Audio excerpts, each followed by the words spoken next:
How are you tonight? I'm good.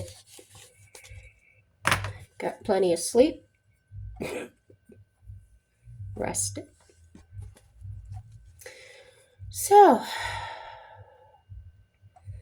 the topic. Um, here's here are the thoughts that were running through my mind that inspired this. How people react to seeing people acting unusual. So that led into thinking professionals working around mental patients and how are they perceived in population. So I had an event happen today, and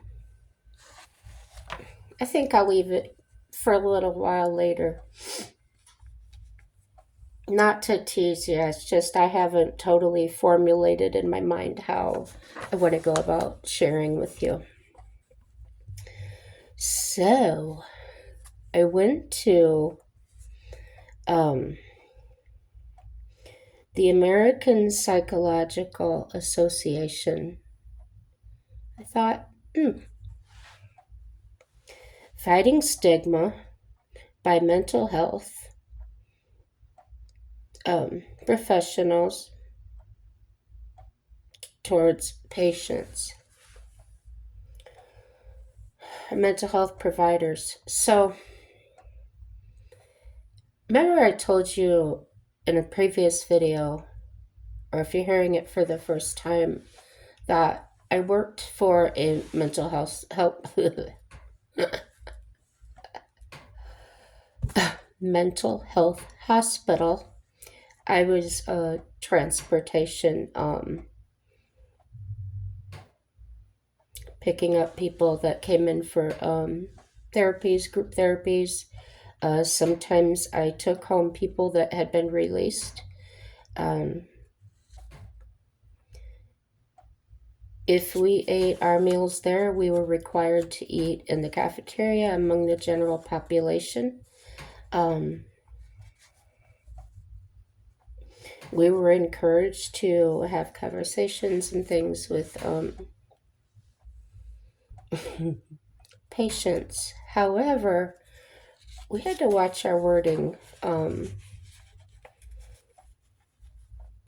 how we address them, because sometimes our words would or could trigger someone into relapsing into a previous experience they had with mental health facilities or providers, and that would go against their whole point of having this hospital, was to help support people with problems and to help them either learn how to manage the symptoms or just whatever but was best for them. So we didn't want to be a hindrance to that, and the company didn't. And they even required the people that worked behind the scenes, like in billing and human resources, every single employee that worked there needed to interact with people that were there to provide a whole sense of a safe place to be. And yeah, we were also all trained in bridge building, verbal bridge building. Those would come in handy if you had a person that maybe had a panic attack, or they were freaking out for one reason or another. And to learn that, you know what, these people, they have the same emotions everyone has. To say these people. And see, that's another word that is a stigma, these people. No, we're all people. So let's just say the people that are having a hard time right now, or um, anything can be taken anyway. So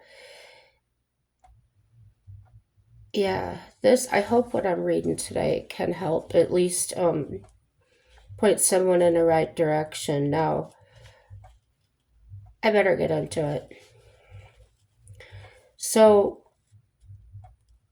using person first, non stigmatizing language is crucial to overcoming biases, bias, yeah, biases, that's what it says, and providing better treatment. And that's by Tori DeAngelis, and it was created 7/1/24.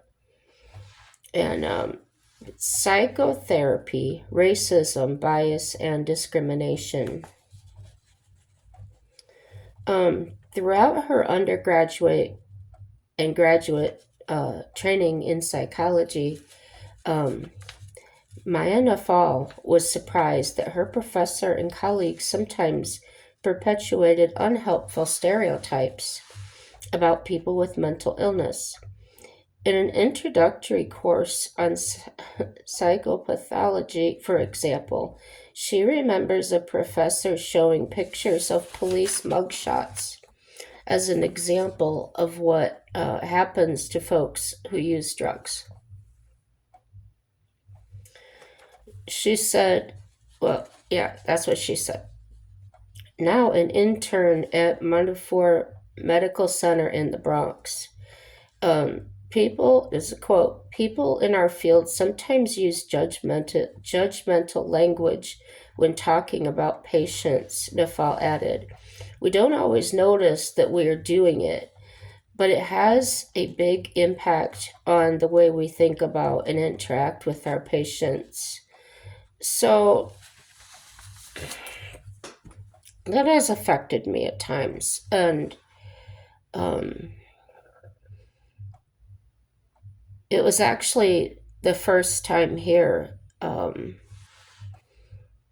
I had an issue, and I called my doctor, and she referred me to a place. And when I went there, the first thing, I'm an observant person, um, and the first thing I noticed as I looked around was the way the staff talked to the people in the waiting room, people that were waiting to get their prescriptions or their to take to the drugstore or anything. And I noticed a few of them. Well, this is how I noticed. They had been waiting a while. I don't know how long. I wasn't there. And they would wait their turn. They would wait till nobody was standing at the, in line at the desk, and which was behind glass. The whole thing, wherever the employees sat, was all enclosed by glass. So to me, immediately, that's one barrier right there that can make you feel like they think you're dangerous, or that's the way it struck me. It was not.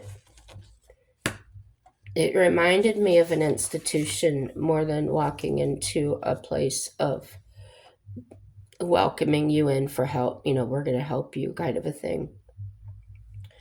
Um, it was almost like walking into a jail or a prison. It was not. No. So what they were doing was they would go up and ask, well, how much longer is it going to be? And they often got snapped at or talked down to like a child and told, well, you just go over there and sit down and wait until you're called.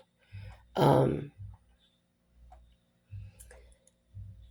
I thought, well, maybe that's somebody that keeps asking because, I've worked in that field before, and there are people that, like a child, they'll just come ask and ask, and they'll forget they asked.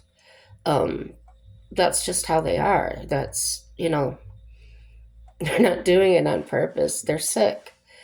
And So yelling at them or talking down to them, it's not going to stop the behavior. Obviously, they can't stop it. So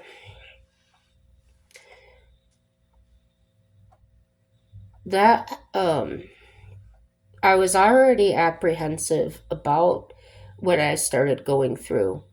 Um, so going into a place like that made me feel like, um, oh, they're gonna lock me up, or it was just very uncomfortable. And in order to self-soothe myself, or help myself feel more comfortable, I asked them to call me um, a different name. And they said, absolutely not. We won't do that. That's not your name, blah, blah, blah. So I then felt like just leaving, because that that was telling me that they were not going to acknowledge what I wanted. They were going to do with me or to me exactly what they wanted to do, that I didn't have a say. So I did have that first appointment with them. Um, I did go back one more time. And when I went back the second time, as I was sitting there in the waiting room, I was sitting next to a woman that I had met briefly before in front of my apartment building. And she looked a lot worse than she didn't look great to begin with. And she had mentioned to me that she had problems in that. And we sat on the sidewalk and we talked about it, because I've been trained for that. It didn't bother me. And so this time when I saw her, her symptoms seem worse. Now she's holding herself and she's rocking like this. She's not acknowledging me or anyone else around her. And I thought, well, maybe she's just off her medication, because I didn't know her exact diagnosis. She didn't tell me that. She had just been telling me she had some emotional problems and things, and I knew what she meant. So I asked her. I said, um, I leaned forward so where she could see me a little bit, and I said, "Hey there, do you remember me?" And she just looks at me with this blank stare, and she just keeps rocking. And so I brought up a plate that that's how we met, was over a plate that on Marketplace, or no, she was walking around trying to sell this plate on the sidewalk.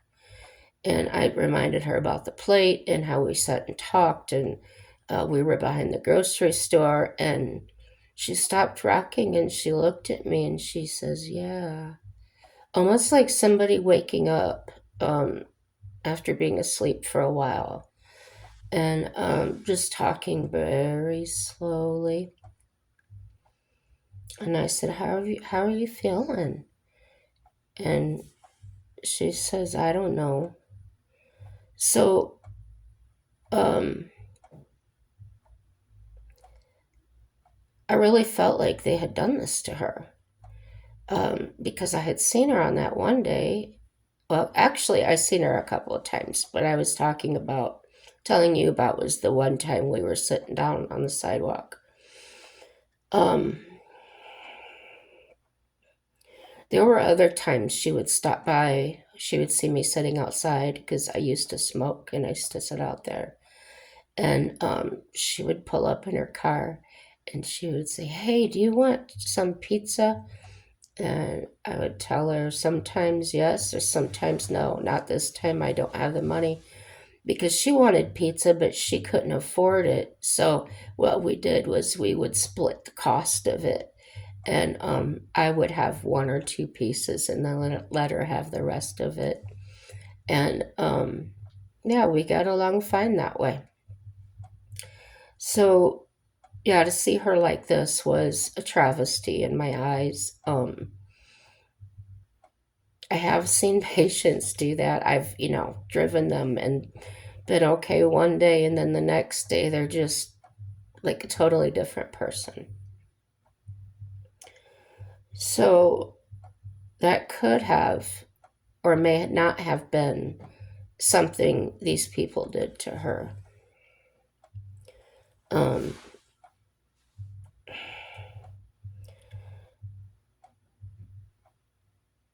but I didn't go back there. The reason I didn't go back there was the second time I went there, I had a where you talk over the phone with the doctor or the face to face telemed. Yeah, that's the word.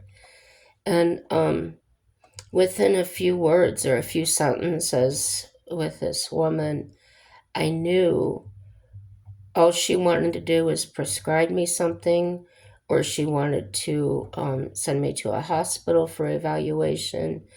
It was just all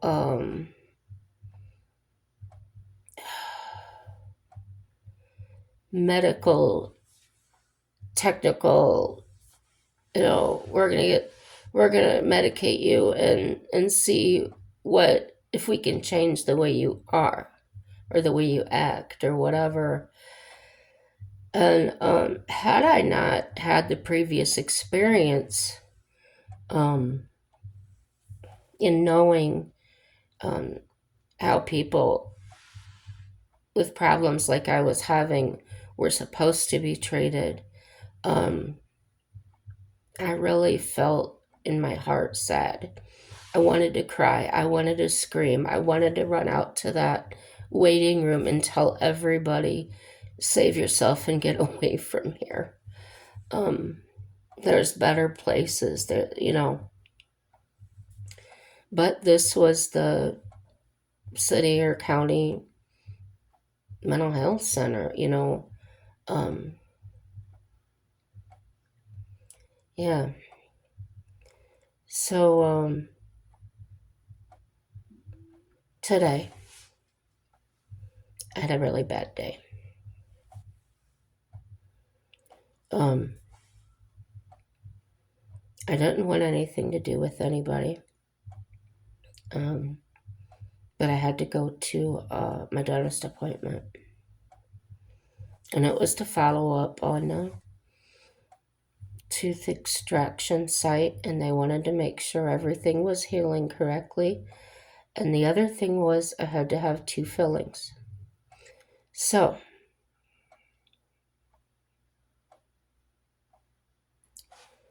the first sign I had was I get out of bed, go to the bathroom, wash my face, brush my teeth, and all that. And I started feeling my body getting really heavy. And I know that when that happens, that's usually going to be a bad mental health day. But I try not to think of it that way. I try to, like I tell everybody, find something happy to think about. So I looked at my teeth in the mirror after I brushed them and said, oh, they really look good. Or, it may sound funny to you, but when you get in such a black place, um, you're looking for any light to come in. You can't find a light switch. You can't see your hand in front of your face. Nothing. So that's kind of what I feel like when I get like that. I just feel helpless. Um, so husband, he's aware. Um, I don't know, watching my actions or no, he'll notice I'm not my usual chipper self, and so he hangs around, but he doesn't really talk to me. He'll nod his head at me. He'll read the room. If I look at him a certain way, he'll say, "Do you need anything?" Um, he's very gentle. Um, so I came out to the dining room area, kitchen area, whatever, because I knew I had to take my medication. And he just goes right into, he doesn't ask me a lot of questions. He doesn't, he just ignores it. And that's the best thing to do, is ignore the monster in the room. And I'm calling the monsters the mental state that I'm in. And he goes over there like it's any other day. And he says, how about some cinnamon toast for breakfast? Blueberry jelly. And I was like, oh, that sounds good. So here the light starts coming in. And I just let it. I don't fight it. I don't slam the door on it. I don't let that attitude come through. And the attitude wasn't there because it wasn't started in the beginning. It wasn't started by aggravating questions or what's wrong? What's wrong? Um, those are bad words to me. Don't ask me what's wrong because I don't know what's wrong. I have major depressive disorder. He knows that. Um, there's nothing I can do about it. It happens just as easily as a headache would happen to you. It just comes on, and there's nothing you can do about it. Um, whether I'm medicated or not, it's there. Um, it helps the symptoms go away. It helps the reactions go away that I might have had before, whether it be I'm just going to go stay in bed all day, or I'm going to be angry, I'm going to be irritable. It changes that direction for me. It helps. Let me see. I have to take the step. I have to want to change the direction of that. But it enables me to do that. It makes it much easier. So, I had my toast. I absolutely loved it. He made me coffee. Um, well, he actually asked, do you want some coffee? Um, drank that, and I'm doing fine. Other than I don't want to walk. And when that happens, I can't. It's it's so frustrating because I need to walk. I need to use that cane. I need to get up and walk. I just couldn't today. I couldn't force myself. I couldn't pull myself up by the bootstraps. And he just walks over, and it's like he can read it. He's been with me a long time, and he just says, well, do you want to use the wheelchair today? And I felt such relief that I didn't have to tell him that I didn't have to say that or admit that out loud. Um, it made me feel safe. It made me feel understood and loved. And that helped a lot with my mental state. It helped maintain where it was at and not dip down lower. Um, and then as time went on, after, well, he warmed Bubba up and brought him up to the door to pick me up in, and Bubba's my vehicle. If you didn't know, Bubba's my explorer, okay? Um, and didn't turn the radio on. And then I just asked him for static. So he does that. He'll just put the radio on the static, and I guess it's that white noise. And it just turn it up, get those speakers going in there. And I can just close my eyes, and somehow that static just gives me a peaceful, helps me feel normal. So then I said, okay, you can shut that off. So he did. And I don't want to talk to me too much because it can stimulate too much. So We get there to the dentist and he wheels me in. And everybody's looking at me because I used to be in a wheelchair and then I wasn't. And now here I'm back in the wheelchair. So the stairs and that, I keep telling myself they're just not used to seeing you. They're not talking about you. Um, because that can just come in there and make me want to just leave. Those thoughts can.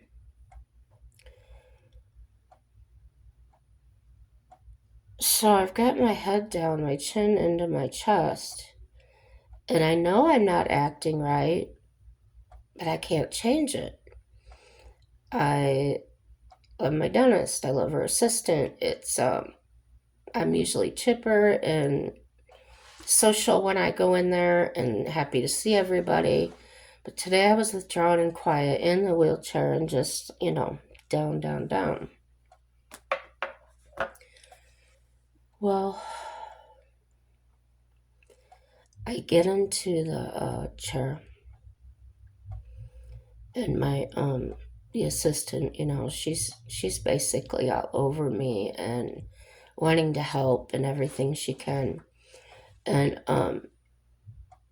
my husband had come back there with me, even though I never usually need anybody to. I used to a long time ago. So seeing all this go on around me, feeling like I was backsliding away, feeling like I was falling, and there was no end to it. Just getting sick in my stomach talking about it. So they got me into the chair and she really handled it well. She just, she kept her hand on my shoulders. She said, "Can I put a blanket on you?"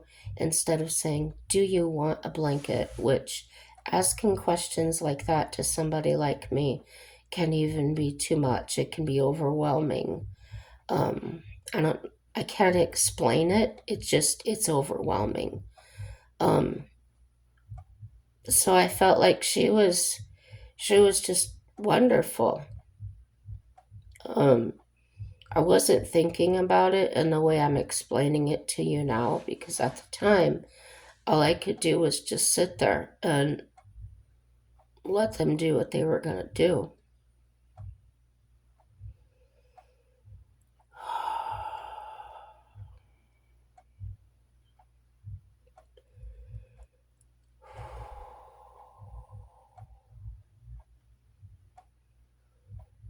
Talking about it sometimes can be like reliving it. And as I'm talking about it, I started getting very dizzy feeling.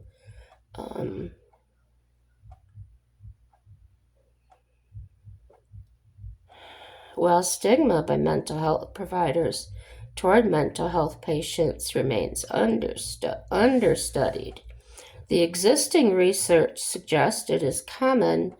Psychologists, other mental health professionals, and healthcare workers in general all exhibit this kind of discrimination. And yeah, I have experienced it. I have seen it through their colleagues and stuff at times. I'm sure you have too.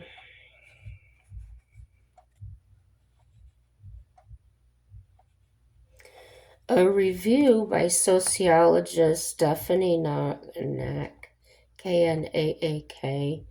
PhD of the University of Calgary, and colleagues, for instance, cites several studies showing that people with lived experiences of mental illness commonly report feeling devalued, dismissed, and dehumanized. And what I experienced today was opposite of that. So I was happy for that today. So being dehumanized by many providers they encounter. And the reference is Healthcare Management Forum, Volume 30, Number 2, 2017. So, similarly, a Swedish study found that both mental health staff and patients hold negative attitudes about patients, particularly when it came to accepting a patient's work applications. Um, Dating a person who had been hospitalized, or hiring a patient to take care of children. I happen to be very good with children. That's not my, well, it is my own opinion now, but um, that's been proven over time that raising my brother, raising my nephew, babysitting for years, visiting people with children, and how the children react to me. Um, so there's been evidence of that. However, now, if I had told these people I'm schizophrenic, that might have changed the whole atmosphere. Maybe they wouldn't even let their children come near me or engage with me. Um, so, just that one word or that one label can totally change how you're treating somebody or how I'm treated. So, in that respect, I would think we need to watch our vocabulary and how we talk about each other, um, how we talk about our amongst ourselves behind the scenes. Yeah, I gotta take care of that. I gotta see that Jen, she's that schizophrenic. Um, Saying that to other staff members, um, you're putting a stigma on that patient immediately before they've even seen them. And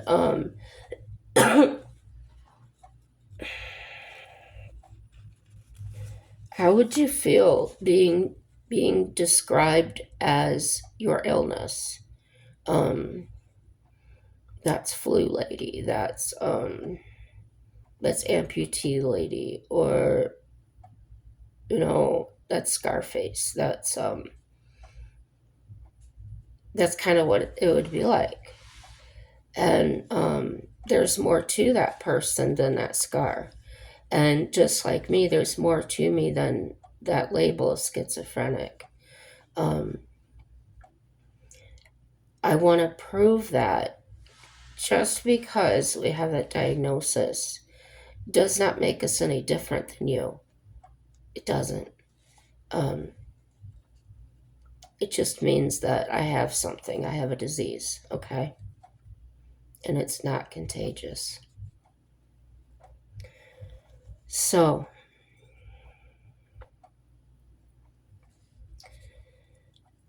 the reference on that is Hansen L. Vital, International Journal of Social Psychiatry, Volume 59, Number 1, 2010. NAC's review also found that a number of factors appear to underlie each stigma. These include societal stereotypes about mental illness that can lead to negative and sometimes unconscious attitudes and behaviors. Therapeutic pessimism. The idea that people with mental illness cannot get better, and stigma in the workplace culture, which can lead people with lived experience of mental health difficulties to remain silent. In addition, inexperienced providers may be more prone to stigmatizing patients than others.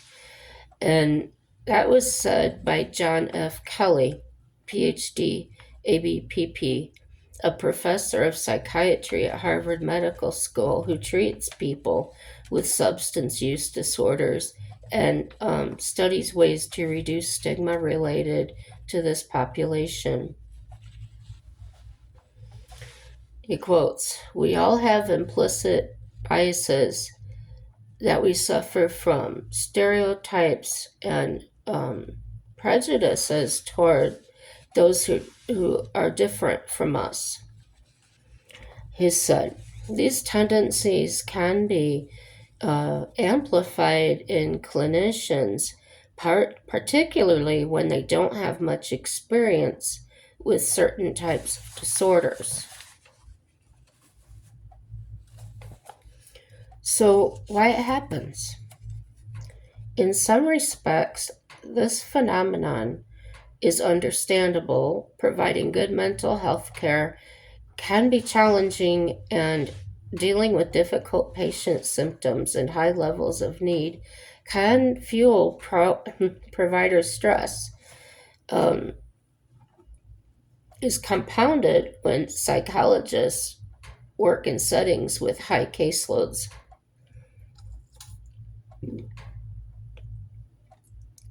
And low institutional support. To underscore the point,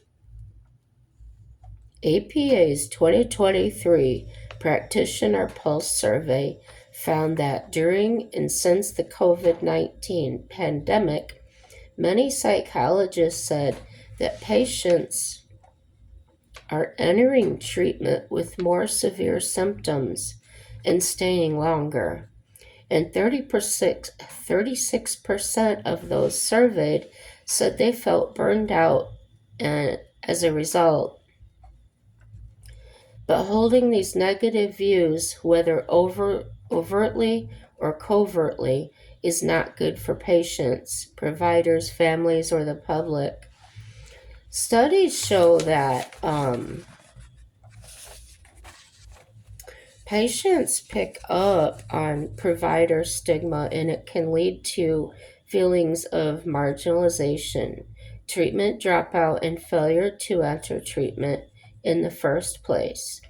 And I just gave you a good example of that, where that place felt like a jail, and what I witnessed and the people there and how they treated people and how they treated me. And of course, I didn't go there anymore. But I saw it other ways. But a lot of people don't. They start to assume, well, every place is like that. And why wouldn't they? Nobody wants to feel like that.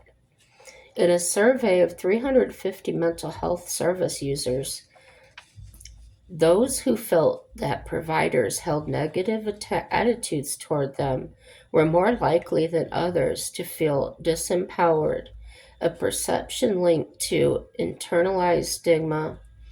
And the reference is Wang K. Et al. Psychiatry Research, Volume 259, 2018.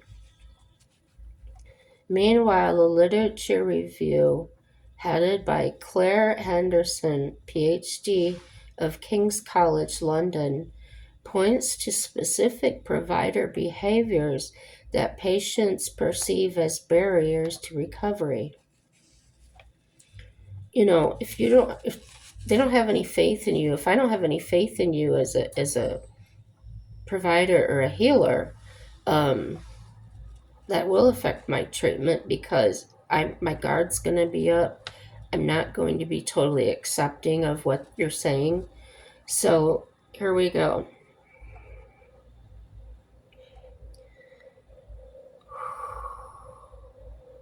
These include being overly controlling about the kinds of treatment patients receive, having low expectations for treatment success, and displaying protective benevolence, treating patients like children, for example, by withholding important treatment information because the provider thinks it may hurt their feelings. Why would you treat someone with a disease like that? They would have the right to know exactly what's going on, wouldn't they? Okay.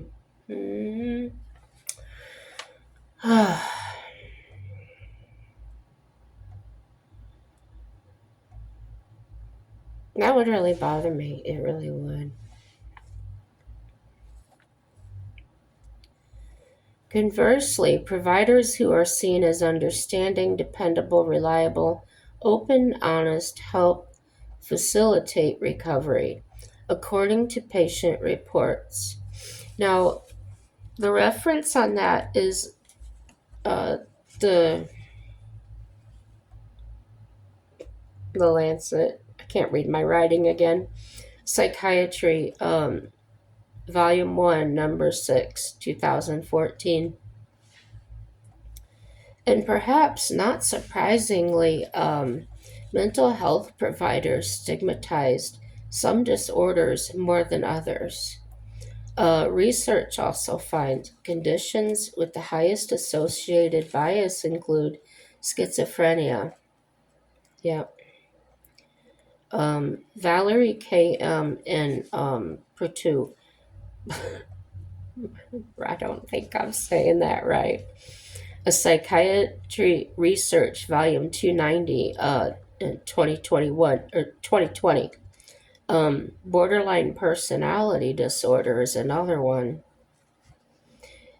and substance use disorders are in shot.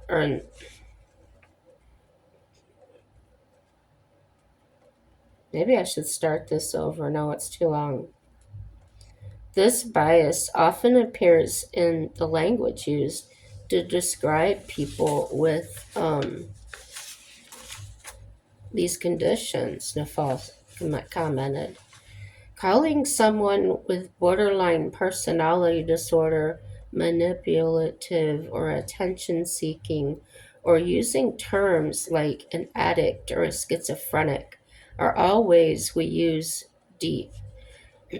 dehumanizing language that also makes assumptions about people's character and motives, she said.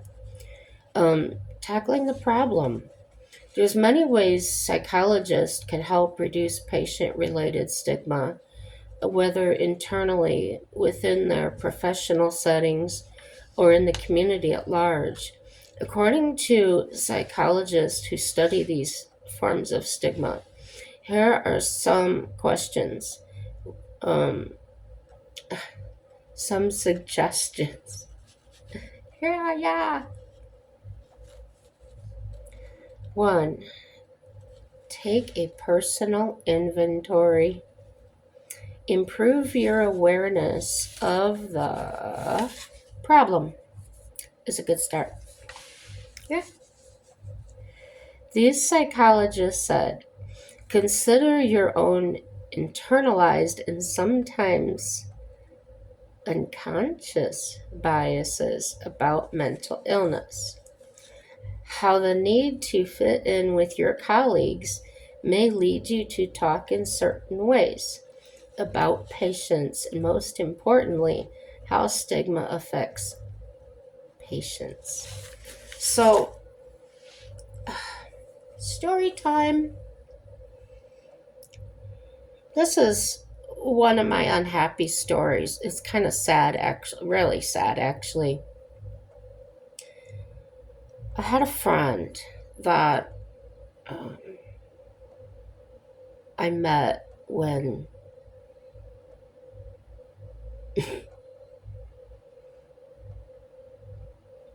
the a-hole and I were still married.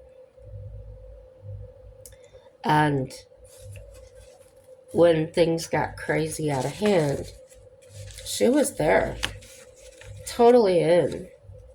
And she was always reading the Bible to me over the phone, and I was resistant. I tried pushing her away. I didn't want any friends. I didn't want anybody to be by me. But she just kept pushing me, kept pushing her way in through my door, kicking the door in. And eventually, I did come around. So we were very close. Like, we did a lot of things together. when I still had my horse, we used to go trail riding, and a lot of that was good therapy for me. Really helped me.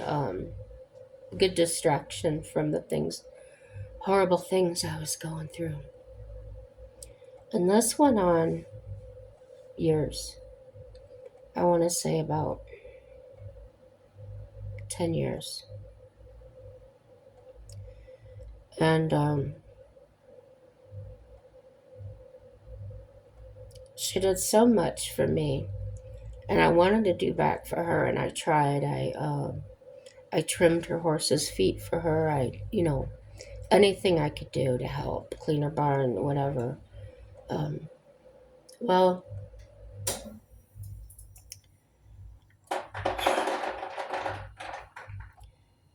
I had the hysterectomy, and if you've had one, you know what it's like. I had just left the hospital, um, and she told me about a problem she was having with her van door, that it just kept locking her out. And the key fob the battery had gone dead in it, and she tried her door lock, and it just had the one door lock on the driver's door. A lot of vehicles have that. And the connecting rod that let the made the the key unlock the door, make the button pop up and unlock the door, came disconnected. So it's the day I was released from the hospital. So the day after the surgery. And um, here I am sitting on a stool, taking the door panel off of her vehicle, and I fixed it. Yeah, 2 hours after being released. I didn't strain. I did a lot of telling her and um, my boyfriend at the time, the man I'm married to now, um, how to do the physical stuff, how to get the door panel actually off of there, to lift it off. And then I just had to reach into the door and do what I had to do. So, no, I didn't strain myself or anything like that. But the fact that I was doing it, I impressed myself. I it made me feel good to be able to do something when I got out. So that's the way we were. We were good friends for each other. Well, my husband and I redid her house for her. We put new floors in. We all kinds of stuff for her. All she had to pay for was the materials, and we did a lot of work there. But we felt good about it. I mean, this long time she had taken care of us, or me. So she had to redo a roof over her woodshed because she used wood burner for heat. And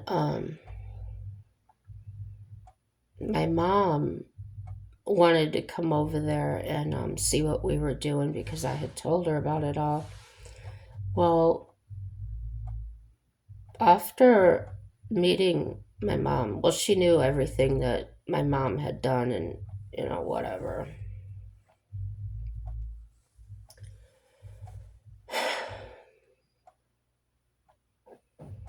She started changing. She started becoming judgmental of me and my life, and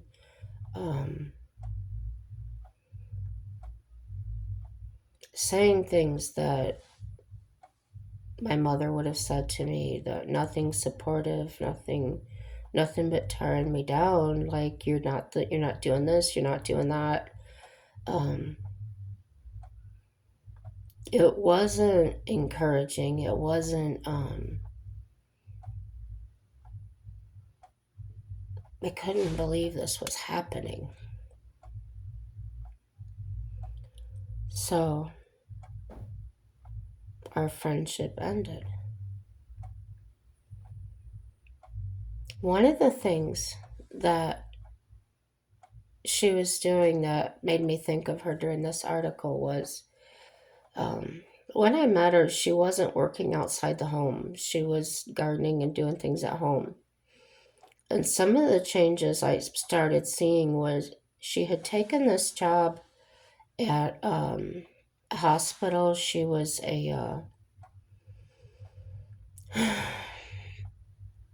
somebody that checked patients in. And I noticed more and more that she was becoming judgmental of people. Um, and not the person in the previous that had been um, Bible studying with me and talking about how to treat people. And yeah, it's important how we affect each other. Um, and I think she was affected by her environment and other people, and it was sad. So, on to this. For some, there may also be the lurking issue of self stigma. If you have lived a lived experience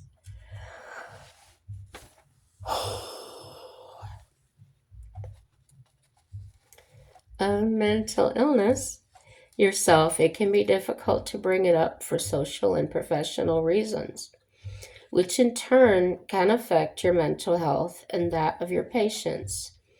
And for that, they say, see psychologists with mental health conditions may face discrimination. And that's in the June 2024 monitor.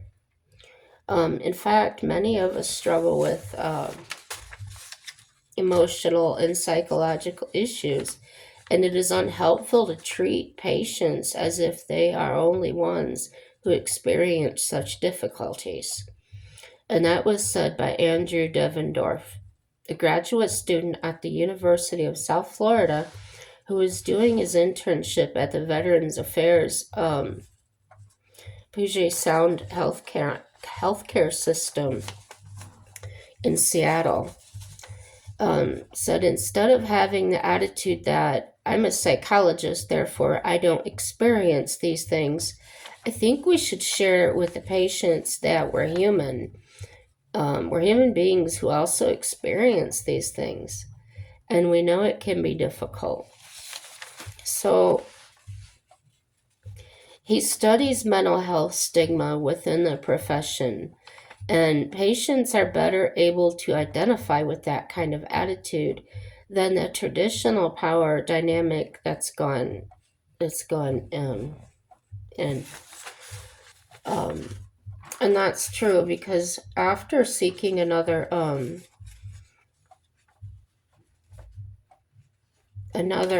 place to get help at after the the nasty place, um, the woman, and I'm still with her years later, um, she does that. She'll, when I'm talking and I'm talking, sometimes there's a lull in the conversation, and she'll say, yeah, sometimes I can feel like that. And it makes you feel like, it makes me feel like more like I'm talking with a friend or a trusted companion, that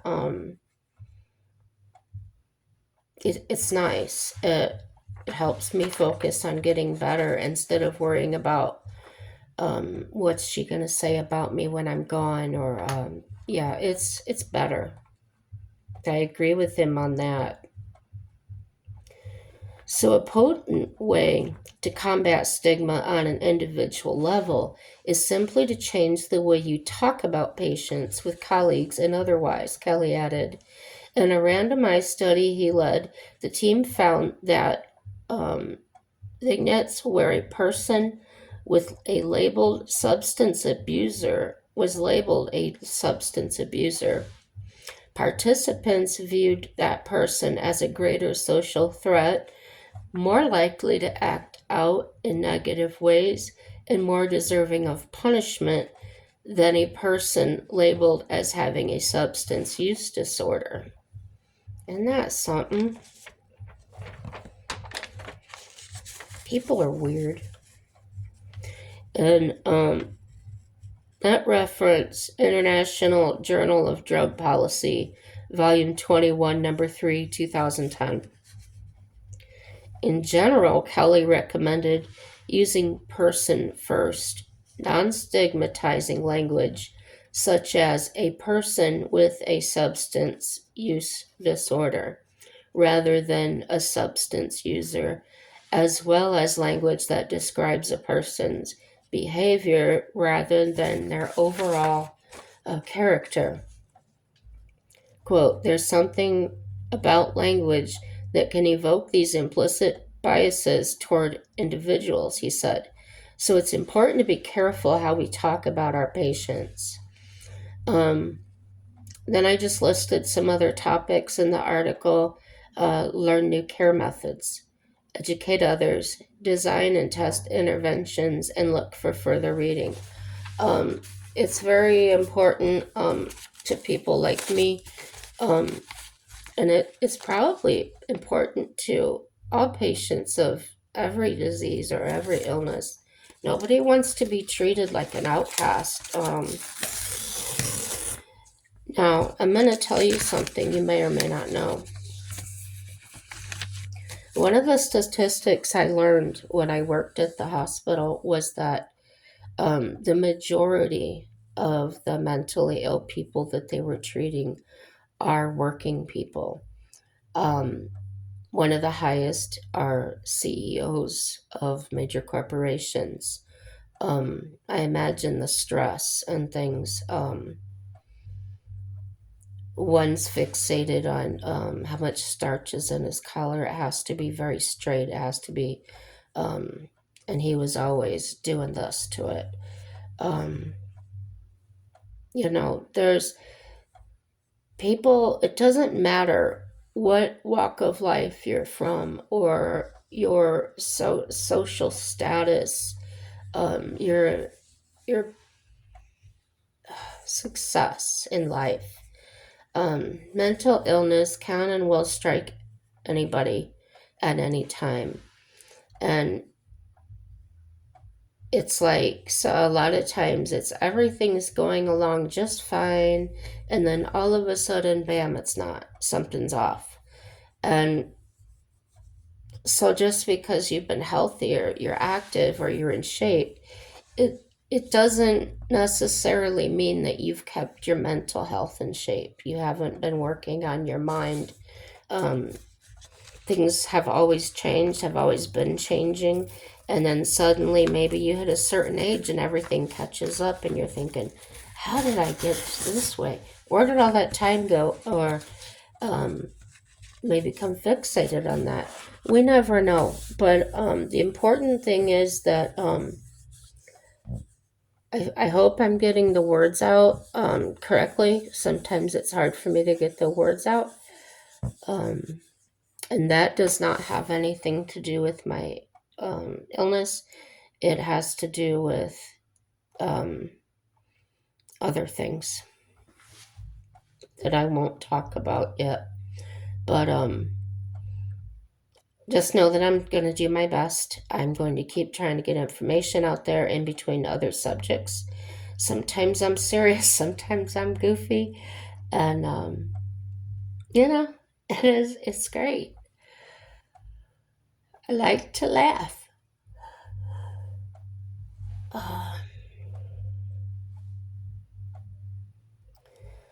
That's it, guys. It's been an hour. I think I've talked. You don't want to hear anymore.